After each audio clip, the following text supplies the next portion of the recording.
She sat in seat 22C, a quiet woman in a faded blue hoodie, her face half hidden under a baseball cap. She had boarded the plane last, with nothing but a small backpack and tired eyes. The flight attendant barely acknowledged her, just waved her down the aisle.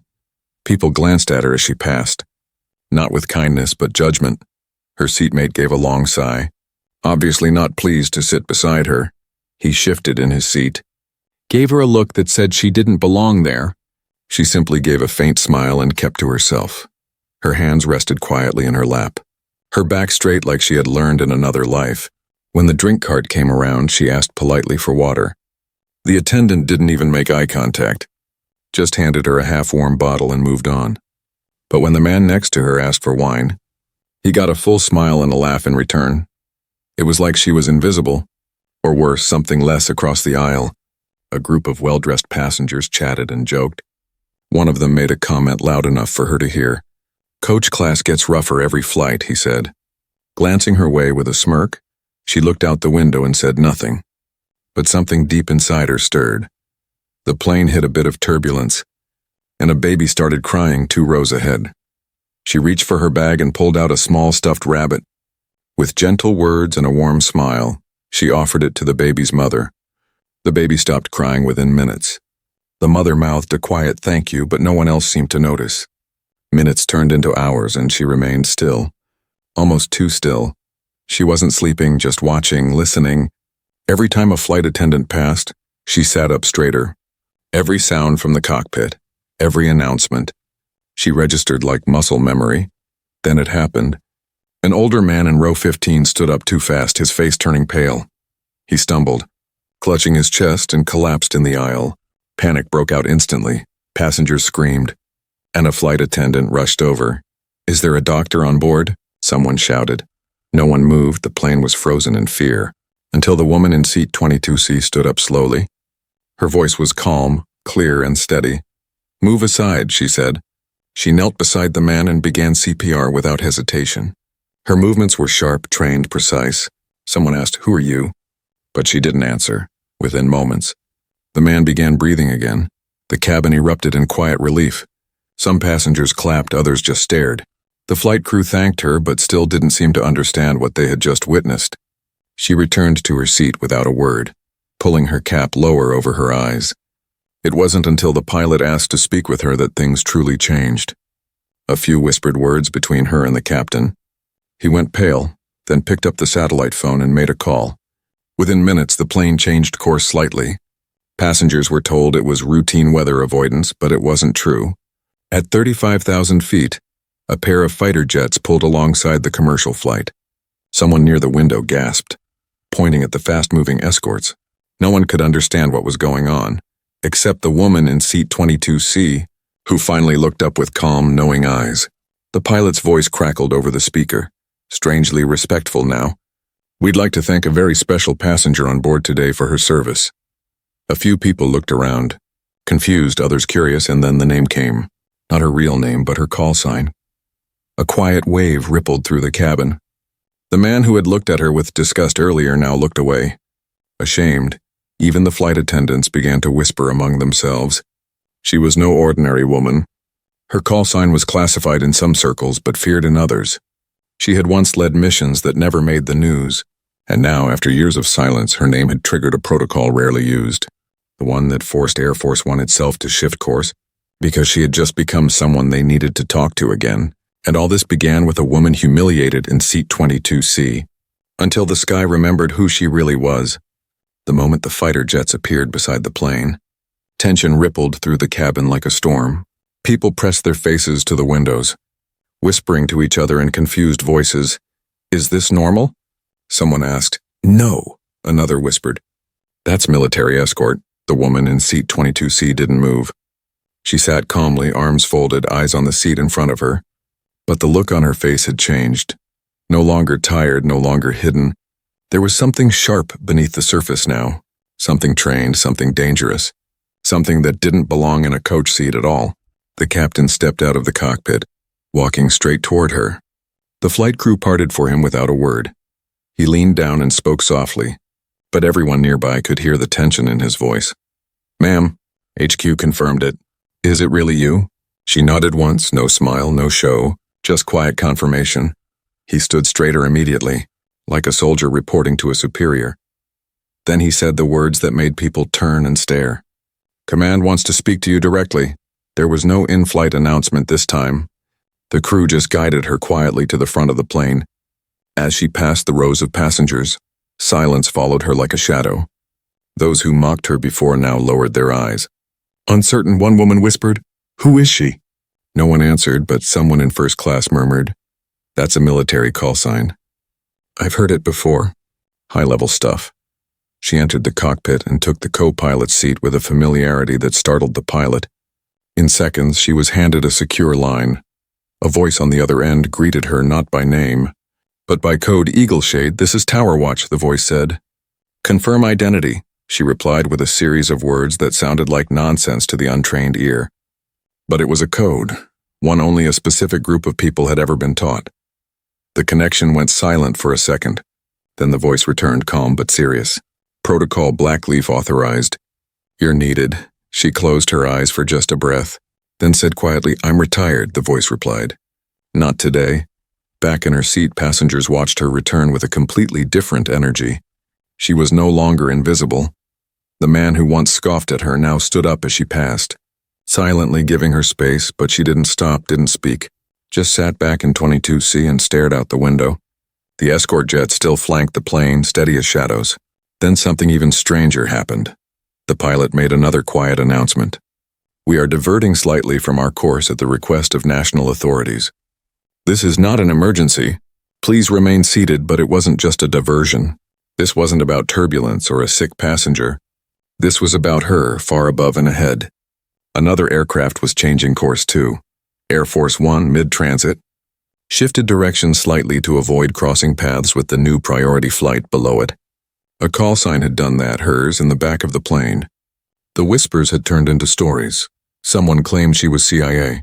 Another said she was part of a secret rescue squad. A kid in row 19 whispered to his mom, "Is she a superhero?" The mother didn't answer. She didn't know. She leaned back in her seat, not proud, not smug, just quiet. This was never the life she wanted to return to. She had buried that part of herself years ago, but today, the sky had called her name again. The plane flew on above the clouds with a woman once ignored, now guarded by fighter jets. And far above even them, the most protected plane in the world had just moved. Because of her, and no one in seat 22C dared to laugh at her again. The plane landed quietly on a runway far from the main airport. There was no usual announcement, no warm welcome, just a chill in the air. The passengers looked around nervously. This wasn't the city they were supposed to arrive in. Through the windows, they saw military vehicles approaching fast. Not just one or two, but a convoy. Black SUVs with no logos, tinted windows. A man in the back whispered, "This isn't normal," and it wasn't. The woman in seat 22C remained still. She looked out the window with the same calm eyes she had worn the entire flight. Her hands were resting gently on her knees, but her back was straight again, like she was preparing for orders, not rest. The flight attendants rushed to the front, trying to understand what was happening. But the captain didn't share much, only saying, "We have a special protocol passenger, and this airport has been cleared for their extraction." Extraction. That word didn't belong in a commercial flight, and yet it echoed in the minds of every person on board. Then came the knock. Two men in full uniform entered the plane, walking straight to row 22 without hesitation. They didn't search or look around. They already knew who they had come for. "Commander," one of them said. The passengers looked confused. "Commander?" She didn't look like one, but then she stood up slowly, and somehow her presence filled the aisle. She nodded to the men, picked up her small backpack, and turned to leave. No farewell, no goodbye. Just a walk down the aisle that now felt more like a parade. The same people who had mocked her on boarding now sat in silence. Some nodded in quiet respect, others stared, still trying to understand. And then she was gone, escorted off the plane, swallowed by the convoy. Outside, the air was heavy with tension. A military officer greeted her at the foot of the stairs. He was older, his uniform sharp, his salute stiff. "Ma'am, your presence is requested at Falcon Base immediately." She gave him a look, one that carried history, pain, and a touch of warning. "I told them I was done," she said. "They said it's a matter of national urgency," the officer replied. And that only you would understand the file called Ghostwire. The name hit her like a storm. Ghostwire wasn't just a file, it was a memory, one she had tried to bury. A mission that never made the news. A decision that haunted her every night she pretended to sleep. She closed her eyes just for a moment, then nodded once and stepped into the SUV. No more questions, no more hesitation. It had begun again. The convoy sped through empty roads, military escorts flanking them at every turn. Inside the vehicle, she opened a sealed case handed to her. Inside was a tablet, a fingerprint scanner, and a black keycard. She tapped her finger, and the screen lit up with a chilling headline. Shadow Operation Breach, 6 agents missing. Below it, only surviving commander, Eagleshade. Her chest tightened. She hadn't heard that name in years. Not since the mission in the mountains. Not since the call that never came back. The screen continued. Agent Freya presumed taken. She flinched. The name slicing through her calm like a blade. Freya wasn't just a name. Freya was someone she once trained, protected, loved like a sister. The SUV turned off the main road. Ahead, a heavily guarded base stood under cloudy skies. Soldiers saluted as the vehicle passed. She didn't return the salute. She wasn't back for ceremony. As they entered the base, she whispered to herself, "They should have let me stay forgotten." But some people aren't meant to be forgotten. Some are carved into the silence between wars and headlines.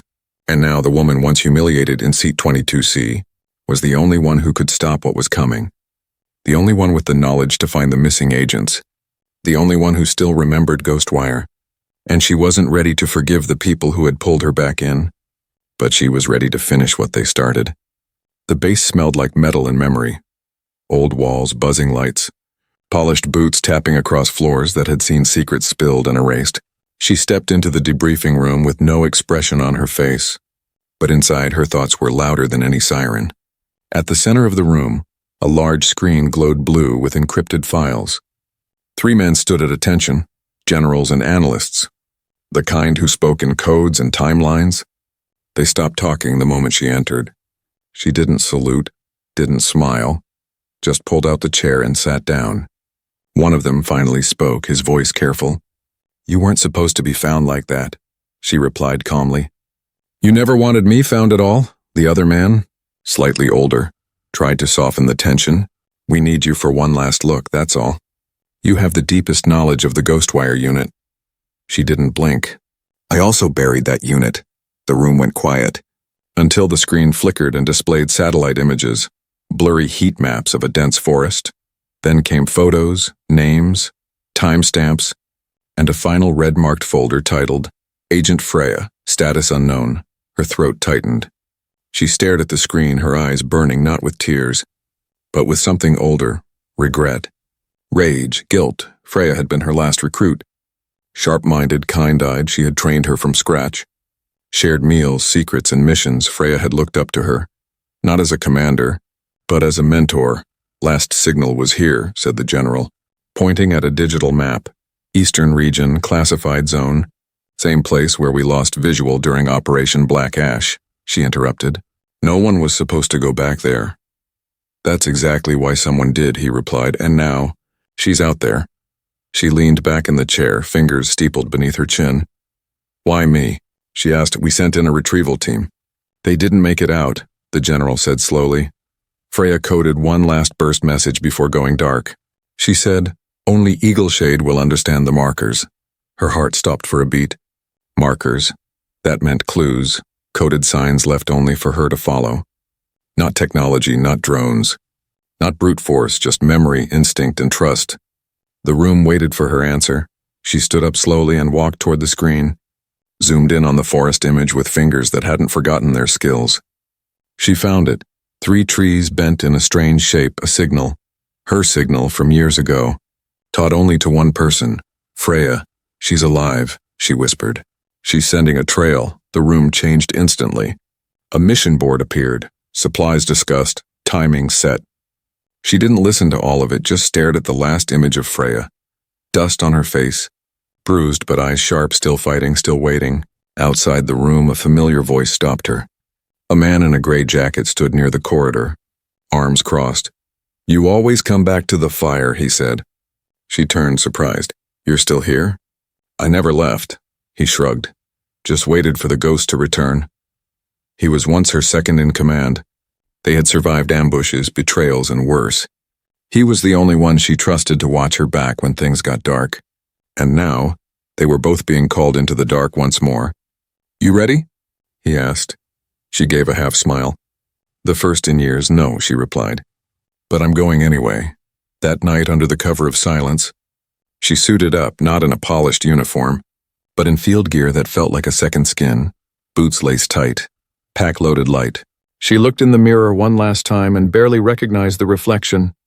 The world had forgotten her name, but Freya hadn't, and for that, she would walk back into the shadows, back into the forest where silence screamed and secrets didn't stay buried, because some bonds are stronger than silence, and some women, no matter how humiliated, forgotten, or ignored, are built to return when the world least expects them. The forest greeted her like an old enemy, the kind that didn't shout, just waited, cold and quiet. Leaves rustled overhead, but the sound felt wrong, too calculated, too rehearsed, like something watching from behind the silence. She crouched low, eyes scanning the underbrush. The gear on her back made no noise, not by accident but by habit beside her. The man in the gray jacket, her old second in command, moved with equal control. They didn't speak, they didn't need to. The last signal had come from this stretch of forest, and Freya's marker had been clear, 3 trees bent in a triangle shape. Only someone from Ghostwire would understand it. They reached the first marker within an hour, a broken branch tied with a faded red string, another code, one she had taught Freya years ago during a snowstorm mission in Kazakhstan. The meaning was simple: watched but not followed. She nodded to herself. Freya was smart, injured maybe, but still thinking like a Ghostwire agent. Still leaving trails only her commander could read. They moved deeper. The air grew heavier, not with mist, but tension. It was the kind of tension that clung to your skin, the kind that made animals silent and even birds avoid the trees. Then they found the first trap, a crude tripwire hidden under leaves, meant to catch anyone not paying attention. She disarmed it in seconds and smirked. "Classic Freya," she muttered. Booby traps meant to slow enemies but signal friends. As they moved farther, a memory hit her. A time when Freya had panicked during her first solo mission. She had frozen behind a rock, breathing too fast, eyes wide, and it was her, the woman now walking through shadows, who had placed a calm hand on her shoulder and whispered, "Listen to the silence. It always tells the truth." Now the silence was telling her something else. Freya was close, but so were others, and not the friendly kind. Suddenly, a low hum, barely there, buzzed in her ear. She tapped her comms. "Drone nearby," she whispered. Gray Jacket nodded, took out a jammer, and activated it. The hum disappeared instantly, but now they knew. Someone was tracking movement here. They picked up speed, now less careful, more urgent. The next marker was brutal, a patch of torn fabric pinned to a tree with a knife, Freya's knife. The blade was etched with the phrase, "until the end." It was a phrase she'd carved during training, a promise between mentor and student. She stared at it for a moment too long. Her heart beat faster, not from fear, but from something deeper. This wasn't just a trail anymore. This was a cry for help, from someone who believed she'd come. And she had. Then came the gunfire, 3 shots in the distance, spaced out. Not panicked, Gray Jacket raised his weapon. Could be a signal. She shook her head. No. That's a warning. They ducked low and moved into a ravine. The ground was muddy and her boots slipped once, but she caught herself just like she always had. Another marker, a ring of stones with charcoal in the center. Freya had made fire here recently. Maybe within hours she was alive, moving, surviving just barely. Then came the whisper, too close. Too soft. "Stop." They froze, weapons raised. From behind a tree stepped a figure, covered in dirt, bleeding from the arm but eyes sharp as steel. "Freya," her voice cracked. "I knew you'd come." The woman in seat 22C, no longer a passenger, no longer invisible, stepped forward. "Always," she said. But before another word could be spoken, Freya collapsed into her arms, and from the shadows behind her more danger waited. Because rescuing Freya wasn't the end. It was only the start of something darker, something buried beneath lies.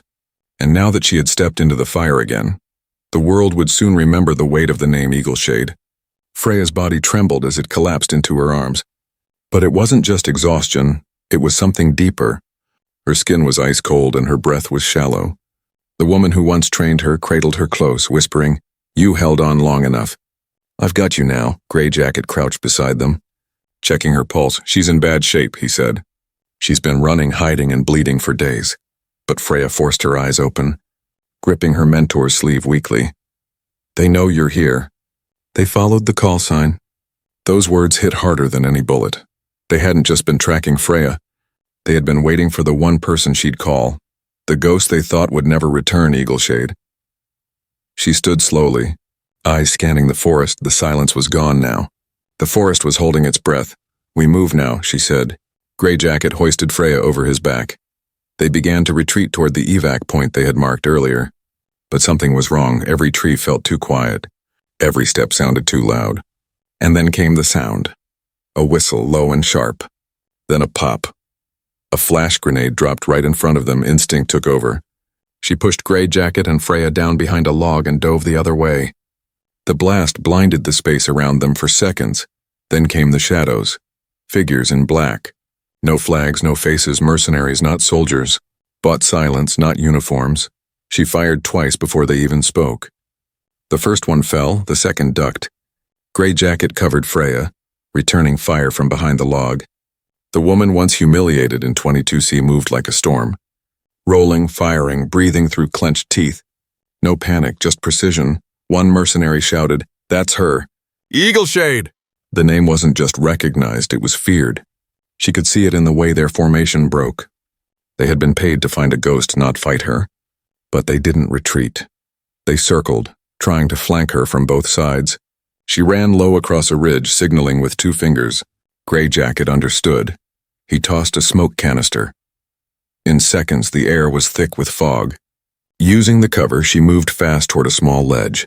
Freya was still conscious, but barely. "She needs extraction now," Gray Jacket said. "I'll draw them out," she replied. "No," he said firmly. "We're a team." She looked him in the eyes and said something that made him pause. "I trained her to survive, but I trained you to finish." Then she ran. Not away from danger, but into it. She made herself visible, firing in short, sharp bursts. The mercenaries turned their attention to her, thinking they had their prize. But they didn't know they were walking into her plan, because some wars are won not by bullets, but by buying time, by knowing every tree, every branch, every weakness in the land. She led them deeper into a part of the forest marked long ago on an old map. One she had memorized when she was just a recruit. There was a drop there, 20 feet down into a ravine.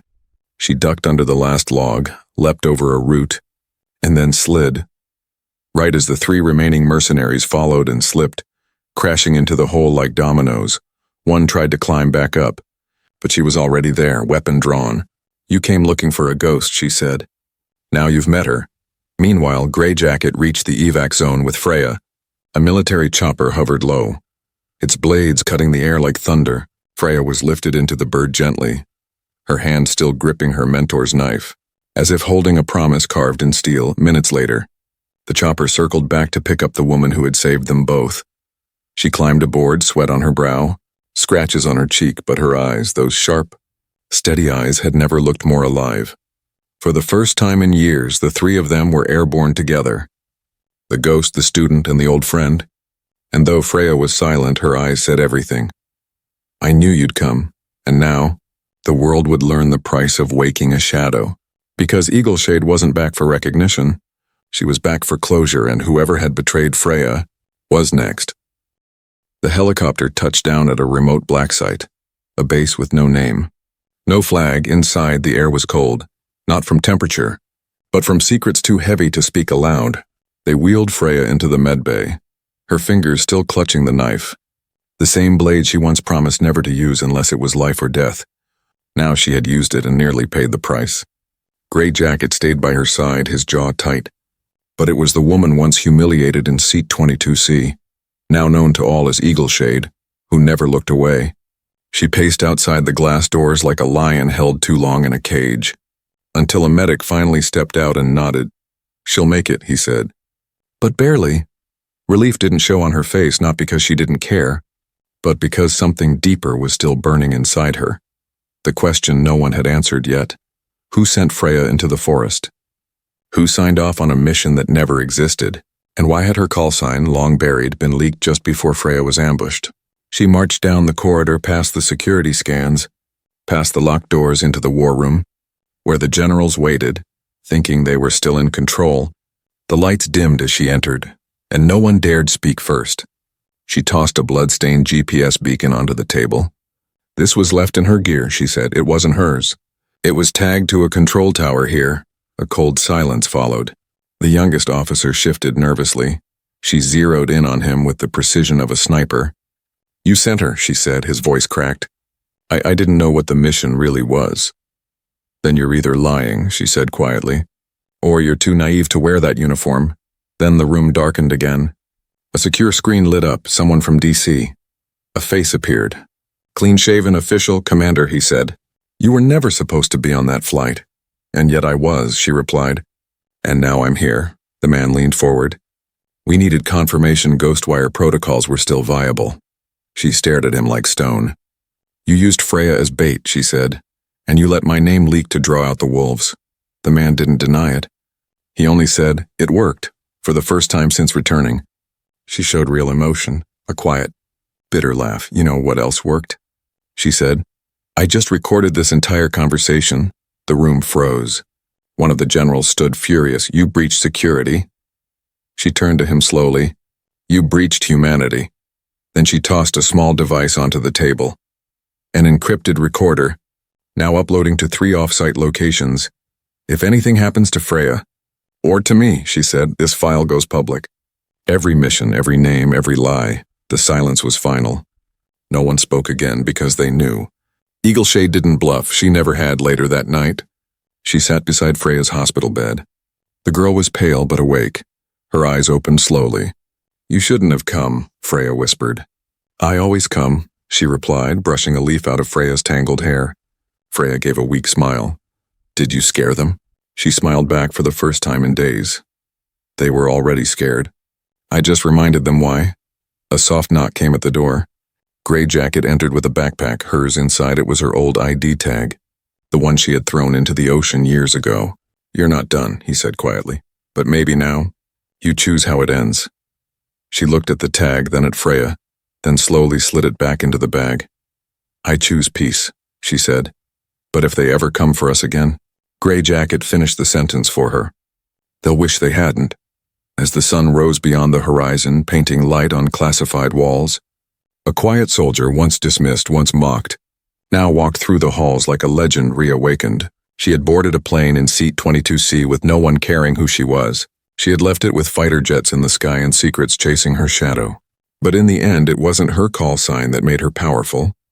It was her choice to return, to fight, to protect, and to remind the world. You never underestimate the quiet one in seat 22C.